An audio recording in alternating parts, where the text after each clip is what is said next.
రఘు, ఈ శివరాం చెప్తున్న దానికి నువ్వు ఒప్పుకో రఘు. అసలు ఈ శివరాము గెలిచేది లేదు, చారు శ్రేణుల పెళ్లి జరిగేది లేదు. అంతేకాకుండా ఈ ఇండ్లు, అధికారం, ఆస్తి ఇవేవి కూడా ఎలాగూ ఓడిపోతాడు కాబట్టి ఇవ్వనవసరం లేదు. నువ్వు ముందు ఒప్పుకో రఘు, ఒప్పుకో అని బామ్మ చెప్పటం వల్లే రఘురాం మౌనంగా ఉండిపోతాడు. ఇక ఆర్జీకి మాత్రం అసలు అన్యాయం జరగటానికి వీల్లేదు అని జానకి తేల్చి చెప్పేస్తుంది. ఆజ నిద్రపోతూ ఉంటే చారు వచ్చి ముఖాన నీళ్ళని విసిరి కొడుతుంది. ఏయ్, ఎందుకు ఇలా ముఖం మీద నీళ్లు విసిరి కొట్టావు అని ఆజ అరుస్తూ ఉంటే, నీ ముఖం మీద నీళ్లు విసిరి కొడితే నీ రియాక్షన్ ఎలా ఉంటుందో చూద్దామని ఇలా చేశాను అని చారు అంటే, అయితే ఇప్పుడు నేను నీ చెంప పగలగొడతాను, నీ రియాక్షన్ ఎలా ఉంటుందో నేను చూస్తాను అని ఆద్య చెయ్యి ఎత్తితే అప్పుడే పార్వతి అక్కడికి వచ్చి అడ్డుగా నిల్చొని ఉంటుంది. ఇక అచ్చం జానకిలా రెడీ అయిపోయిన పార్వతిని చూసి పెద్దమ్మా అని ఆజ పిలుస్తూ ఉంటే, నేను మీ పెద్దమ్మని కాదు, పార్వతి పిన్నిని. ఈ రోజు నుంచి నువ్వు ఇంతసేపు పడుకోవటానికి వీల్లేదు.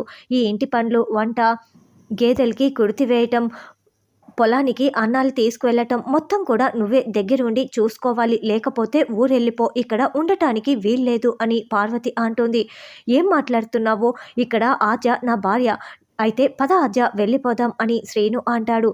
ఎందుకు ఆజపై నువ్వు ఇలా అన్ని పనులు ఎలా చేస్తుంది అని జానకి కూడా నిలదీస్తూ ఉంటుంది. ఇష్టం ఉంటే ఉండమనండి, లేకుంటే లేదు. శ్రీను, నువ్వు ఆజతో పాటు వెళ్ళటానికి వీల్లేదు. ఇక్కడ నెల రోజుల పాటు నేను ఏది చెప్తే అది చేసి తీరాల్సిందే.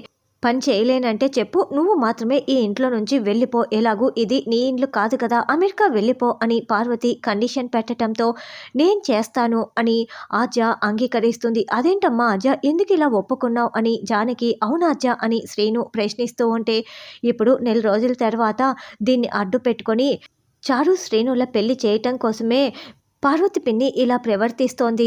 అందుకు అవకాశం ఇవ్వకూడదు, కష్టమైనా సరే నేను చేస్తానని ఆద్య చెప్తుంది.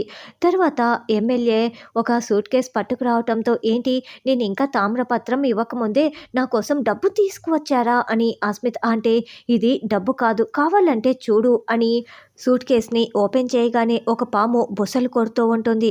దాంతో అస్మిత చాలా టెన్షన్ పడుతూ వెనక్కి వెళ్తూ, ఏంటి పాముతో నన్ను కాటు వేయించి నా ప్రాణాలు తీద్దాం అనుకుంటున్నారా అని అరుస్తూ ఉంటుంది.